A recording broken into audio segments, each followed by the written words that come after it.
The death of his wife, Natalie Wood, has haunted Robert Wagner, 93, for decades. Wagner has been plagued by rumors and conflicting testimony since Natalie's body was found off Catalina Island on November 29, 1981. Wagner has finally faced his long-standing questions after years of silence and evasion. He shares new insights and personal reflections about that fateful night in a candid and revealing interview, challenging the long-standing narrative. Wagner unravels this complex and heartbreaking chapter in his life, making viewers rethink everything they knew about the case. Prepare to explore uncharted waters as we uncover the truth behind the headlines and the emotional toll on one of Hollywood's most iconic actors. The start. Robert's parents were Norwegian immigrants, and he was born in Detroit, Michigan in 1930. Wagner failed one of his first screen tests as a teenager. Still, the encounter thrilled him, and he developed an acting bug. Albert Cubby Broccoli, the well-known producer of the James Bond series, soon took up his representation. His initial motion picture, The Happy Years, 1950, helped him land a deal with 20th Century Fox. Wagner's first film for Fox was the World War II picture Halls of Montezuma, 1951. I started as an ingenue. I was 19 years old. I was the boy next door. But you always felt you could work your way up and have a better part in the next picture. Natalie Wood. Given how closely Robert's life is connected to Natalie Wood's, it would be impossible to discuss Robert without bringing her up. The 18-year-old actor was showing off his good looks around the 20th Century Fox studios when the two actors first crossed paths in 1949. Natalie Wood, a 10-year-old child actress, immediately became interested in him. The young star, whose real name was Natalia Nikolaevna Zakharenko, started acting when she was 4 years old. Young Natalie told her mother, "I'm going to marry him one day," after catching a glimpse of Wagner. She did so twice, and it may have been the cause of her death. Natalie became famous in Rebel Without a Cause, starring opposite James Dean. That declining sentiment. Wagner and Barbara Stanwyck landed a part in Titanic in 1953. He went on to have a 4-year relationship with Stanwyck, who was 23 years his senior, as he later disclosed in his memoir. His studio paired him with 18-year-old Natalie Wood because they were concerned about how that relationship might damage his reputation. However, Natalie had previously been in other well-known relationships. When Wood was 15 and Frank Sinatra was 88, they dated. When Wood was so young, her insanely ambitious Russian mother pimped her out to Sinatra, according to the former assistant of Sinatra, who put her in a form-fitting black party dress and dropped her off at his apartment. Natalie had prior experience. Dashing Robert and gorgeous Natalie were the ideal combination to make them media darlings. Things reached a fever pitch when they went on a cross-country road trip, with radio stations reporting sightings of the couple driving down highways so cheering crowds could line the streets as they passed through American towns. Wagner was quite intimidated by Natalie's past relationships. Before Wagner, Wood had dated superstars like the king of rock and roll, Elvis Presley, and then there was the infamous relationship with the suave pop singer Frank Sinatra. Natalie was a favorite among the famous, and Wagner had some healthy competition. Critics took them down. The glamorous couple appeared to be living perfectly, walking red carpets, posing aboard yachts, and sipping champagne. However, their relationship was turbulent, and they were constantly on the verge of separating. Natalie Wood's star rose much faster than Wagner's, which played on his fragile ego. Natalie and Robert married in 1957 when she was 19 and he was 27. The Wagner and Wood partnership may have been a media sensation, but critics mauled their first feature film together, All the Fine Young Cannibals, in 1960. Natalie starred in the classic, critically acclaimed film West Side Story the following year. The veracity. In her book, Natalie Wood, The Complete Biography, 2020, author Suzanne Finstad disclosed, "The secret buried deepest in Natalie's closet of skeletons was the shocking end of her fairy tale first marriage to Bobby Sox idol Robert Wagner. To protect Wagner's image, Natalie publicly took the fall for their sudden divorce in 1962. She never refuted fan magazine gossip that her marriage to Wagner imploded over an alleged affair she had with her co-star Warren Beatty while filming Splendor in the Grass. Finstad says, "In time, the patently false gossip was reported as fact. Only a trusted few knew Natalie's account. I was told by 3 of Natalie's close friends, her mother's best friend, and her sister Lana, that Natalie came upon Wagner in their Beverly Hills mansion." Senior ladies. Wagner's career was ended by this type of scandal, even though he was well known for his love of women. During his career, he is said to have dated several significantly older women, including Betty Davis, who was 26 years older than him, and Joan Crawford, who was 22 years older, in addition to Barbara Stanwyck, Audrey Hepburn, Claudette Colbert, Yvonne DiCarlo, Anita Ekberg, Shirley Ann Field, Laurie Nelson, Joan Collins, and Jill St. John. An attempt at suicide. Her sister Lana, who was 15 at the time, recalled Wood arriving at the family home still bleeding and sobbing, telling them her marriage was over. Lana claimed Natalie shut herself in a bedroom and accidentally overdosed on sleeping pills. Her parents rushed her to a hospital to have her stomach pumped. She never recovered from Wagner's betrayal, but he sweet-talked her into lying to save his career. After the divorce, Natalie underwent intense psychoanalysis, later joking that her therapy bills were at least the equal of the annual defense budget of most Central American nations. Remarried again. After the breakup, Wagner wasted no time returning to the dating game, possibly debunking the rumors that Natalie had found him in bed with a man. He was working in Europe when he got back in touch with his old friend, actress Marion Marshall, who was well known for her roles with Dean Martin and Jerry Lewis.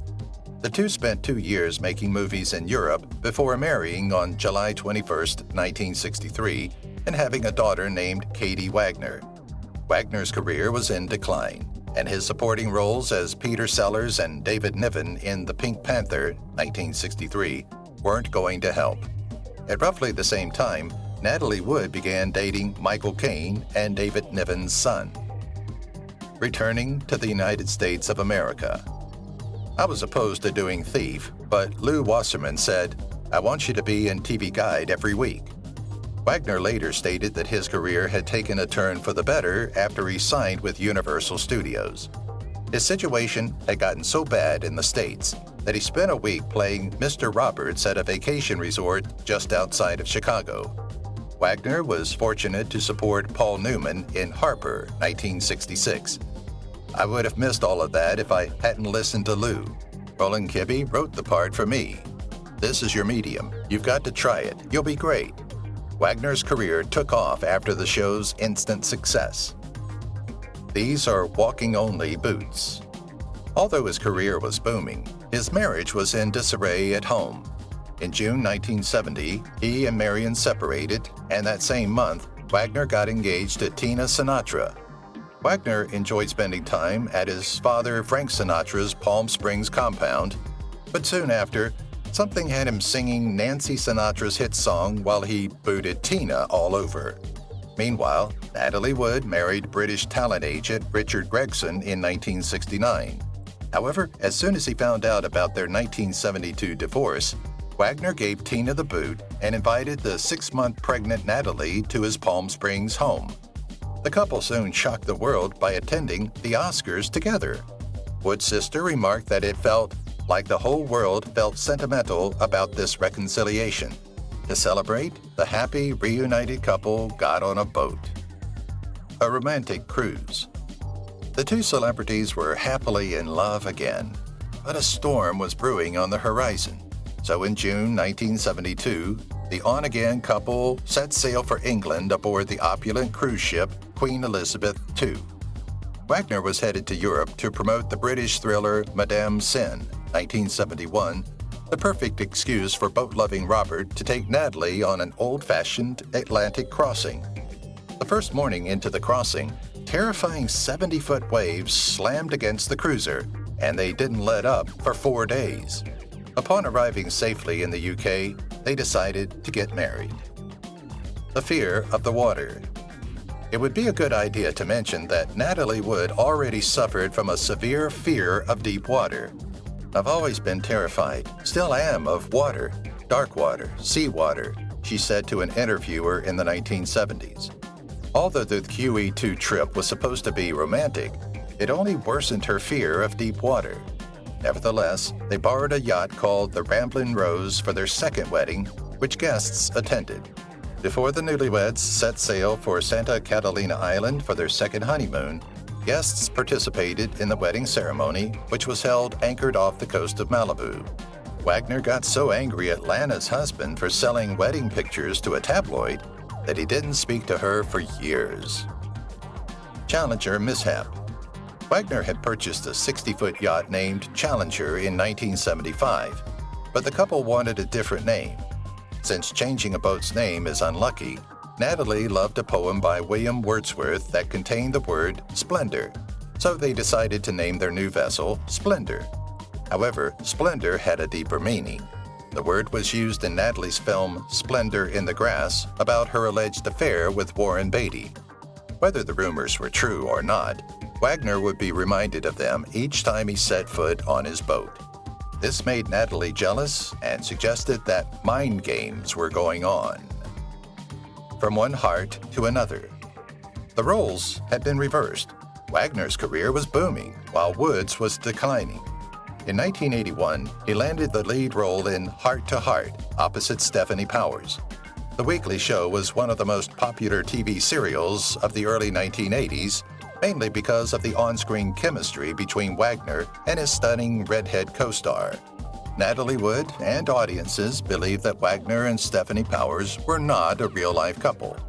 One day, Natalie and two of their children went to the Heart to Heart studio lot to surprise Wagner, who was filming a love scene with Stephanie Powers. The children started crying when Natalie and the girls arrived at the studio at the worst possible time. Think of a brainstorm. While rumors swirled about Wagner and Stephanie Powers being Hollywood's next big thing, Natalie landed a part in the science fiction picture Brainstorm, 1983, starring Christopher Walken, who had just won the Oscar for Best Actor for The Deer Hunter, 1979, and Natalie thought he was the greatest thing since sliced bread. According to Lana Wood, Natalie was smitten with Walker, and maybe still envious of her husband's relationship with Powers. She invited him to spend Thanksgiving weekend with them aboard the Splendor, with Dennis Davern as their only other companion. Natalie displeased Walken. The three actors took the dinghy into Isthmus Cove for dinner after Captain Davern anchored Splendor close to Avalon on Santa Catalina Island. The restaurant staff recalled that the group had been drinking heavily. By the time the three revelers took the dinghy back to the Splendor, Wagner was sporting a deadly combination of alcohol, jealousy, and rage. Wagner could not help but notice that his wife was close with her new friend, and he likely thought that Walken threatened his marriage, pride, and ego. Unfortunate night. Returning to the yacht, the three actors continued to drink, and Captain Davern joined them. The evening concluded with a heated argument between Wagner and Wood, presumably over her overfamiliarity and touching of Christopher Walken. Wood's body was discovered floating near the boat's dinghy on November 29, 1981, about 1 mile from the Splendor. Blood samples indicated that she had been drinking heavily, and there were fresh bruises on her legs and arms and an abrasion on her left cheek. The official version of events was that Natalie Wood drowned while trying to board the dinghy while drunk. But was that the case? Asking questions. On paper, it was a clear-cut case of accidental drowning, but some details didn't add up. Most notably, Natalie Wood's dreaded fear of water, particularly drowning. Why would someone try to get on a dinghy in the middle of the night if they were so terrified of deep water? And that wasn't the only unsettling thing that Wagner mentioned during his second interview, which was cut short by detectives due to his emotional state. Guardian of the Stars. Natalie Wood's autopsy by coroner Dr. Thomas Noguchi revealed that she had drunk 7 or 8 glasses of wine the night before and that some of her bruises may have been from a fall. However, what was odd about the autopsy was that Noguchi downplayed Wood's high blood alcohol content, her bruises, and any other evidence that might have linked Robert Wagner to her death. Why was the coroner so opposed to Wagner's involvement then? Well, it turns out that Coroner Noguchi was already in hot water over the autopsy he conducted on actor William Holden. He had revealed too much information about Holden's alcohol consumption in that case, so Noguchi wasn't going to repeat the same mistake. There was also one significant, more sinister connection between the two deaths. Wagner versus the captain. The case's captain and key witness, Dennis Davern, is incensed about the sudden end to Wagner's investigation as a suspect. "You know, what's fair is fair," he said. "Give Natalie not just a voice, but peace of mind." Detective Ralph Hernandez retired after 11 years of investigating Wagner. New evidence forced the case to be reopened in 2011, with the cause of death being declared as drowning and other undetermined factors. Hernandez concluded in 2018 that Wood had been beaten the night before she passed away. Wagner has consistently refused to cooperate with investigators and denied any involvement. Conversely, Davern is adamant that there is clear-cut and convincing evidence against Wagner. 2 weeks apart and two mysterious accidents. Though this might seem like a strange coincidence, Robert Wagner was well known to William Holden. The elderly actor was Stephanie Powers, Wagner's heart-to-heart co-star, with whom Wagner had fantastic on-screen chemistry and whom Natalie was incredibly envious. The fact that William Holden had also passed away inexplicably made things even stranger. On November 12, 1981, a drunk man slipped on a rug, cut his forehead on a bedside table, and then bled to death. Natalie drowned just 2 weeks before that. Is life becoming more like art? For Mr. and Mrs. Hart, as well as Stephanie Powers and Robert Wagner, was it a case of, when they met, it was murder? Hold your enemies closer than your friends. In the months that followed Natalie Wood's drowning, Robert Wagner was dealing with damage control. The boat captain stayed at Wagner's house and reported that he found it difficult to leave. The place was highly alarming, and Wagner's bodyguards kept stopping him from leaving. Why was Wagner afraid to allow Davern to speak, and how far would he go to maintain the captain's silence? Suddenly, Davern started getting offers for commercial acting roles, even landing a part in Heart to Heart. Then, Wagner began giving Davern lump sums of money. His friends thought Wagner was paying him to keep his mouth shut. But what did the skipper know that he wasn't revealing? Over and over the years, Davern teased the media that he had the inside scoop on the mystery, but he never showed it. Wagner even held himself responsible. "It was only after that it dawned on me what had occurred," Wagner wrote in his 1986 biography about Wood, claiming that she fell overboard while trying to tighten the dinghy's rope because of the sound of the smaller boat knocking against the yacht was keeping her awake. After slipping on the steps, she hit her head against the boat. "I only hope she was unconscious when she hit the water," Wagner further revealed in his later 2009 biography, Pieces of My Heart, in which he freely admitted that he felt deeply responsible for Wood's death, saying, "I would have done anything in the world to protect her, and, yes, I blamed myself. Had I been present, I could have taken action. I wasn't, but a man is accountable to his significant other in the end." Captain Davern. But many things stand out. What about the violent fight, the wounds and bruises, and the flirting with Christopher Walken? Eventually, Captain Davern spoke up, and it took him years to share his version of what happened that night. Still, the details were explosive. He now claims that after the three actors went back to their rooms after dinner, they kept drinking, and Wagner lost it over Wood and Walken's flirting, slamming a bottle across the table and accusing Walken of attempting to steal his wife. Walken made his excuses and went to his room, while Natalie hurried off to hers. But it wasn't over yet. Not by a long shot. Defensible debate. After Wood and Walken had gone to their separate rooms, Davern claimed he had continued drinking with a semi-cuckold husband. When Wagner went to check on his wife, He heard what he described as a fight as he'd never heard before. The couple was fighting, yelling, and hurling objects at each other. Later, Davern heard someone untying the dinghy lines, and he claimed to have found Wagner at the swim steps looking tousled and sweating, as if he'd been in a fight. However, being 3 sheets to the wind meant Captain Davern completely forgot about the argument, Wagner's disheveled appearance, and the fact that someone had been tampering with the dinghy ropes. Consequently, the 2 men continued to drink more before Davern went to check on her. Was Wagner the voice of the drunken? Before the captain suggested using floodlights to search the water and cruise the area to locate Natalie, Wagner and Davern raised the alarm at 1:30 a.m. Wagner promptly rejected these suggestions, stating that he didn't want other nearby boaters to know anything was wrong. The couple on a boat anchored near the Splendor heard a woman cry, "Help me! Someone please help me!" They also listened to a male voice respond, "Okay, honey, we'll get you," but thought it was just late-night revelers having fun in the water. Could that man's voice have belonged to Robert Wagner?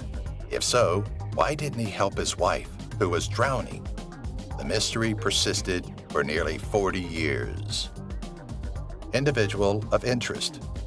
After the captain's testimony and the ensuing petition, the coroner changed the wording of Natalie Wood's death report from accidental drowning to drowning and other undetermined factors. In 2018, almost 4 decades after she drowned, investigators named Robert Wagner as a person of interest. In 2011, the Los Angeles Sheriff's Department Homicide Bureau reopened the investigation into her death after numerous new witnesses came forward challenging Wagner's conflicting statements. As a result of Davern's updated testimony, people believed something fishy was going on. Repercussions. Less than 3 months after his wife's death, on Valentine's Day, 1982, Robert Wagner resumed his dating life. He did not reunite with Stephanie Powers. Instead, he dated Diamonds Are Forever 1971 Bond girl Jill St. John, whom he had known since the 1950s. The two remained together for 8 years until Robert married Jill in 1990. Wagner continued to act, and while he achieved some success as Dr. Evil's number 2 in the Austin Powers trilogy, his career was permanently tarnished by his role in Natalie Wood's murder. History. The documentary Natalie Wood, What Remains Behind, produced by Natalie's daughter, Natasha Gregson Wagner, who took her stepfather's name, was released by HBO in 2020. It is a celebration of Natalie's life and legacy. Although Lana Wood believes Wagner played a role in her sister's death, Christopher Walken maintains that it was a tragic accident. Recent revelations from skipper Dennis Davern revealed that Natalie was terrified throughout the entire trip and knew she was going to be murdered. Robert Wagner's involvement in Natalie's death will remain a secret until, hopefully, the truth comes to light. Until then, some people will remain suspicious, just like the fine young sea. Getting started. Robert, then 86 years old, opened up about Natalie's passing in a 2016 People magazine exclusive interview. "We were all so shattered by the loss, and we were hanging on to each other," he said. The interview also discussed his relationship with Natasha, with whom he is still close despite her aunt's estrangement. To keep the sisters together, Wagner raised Natasha in the same manner as they had before Natalie passed away. "My bond with Natasha is very, very intense," he remarked about her. "She means the world to me, and we've held on to each other for years." Now, where is he? It appears that Robert has entered a difficult time lately. It was disclosed that he had been diagnosed with dementia when he turned 90 years old. Jill St. John, his wife, has been spotted ill and in a wheelchair. In addition, despite her father's entreaties, Courtney Wagner, his daughter, has strayed from sobriety and is refusing to return to treatment. A close friend stated, "Courtney continues her battle with prescription pills and alcohol." Robert is unsure about what to do. He has made every effort to assist her in maintaining her sobriety. Courtney has also faced difficulties, including losing her fiancé in a motorcycle accident and encountering the law. If you've watched the video till here, that means you've enjoyed the video. Subscribe. Don't forget to turn on the notifications bell icon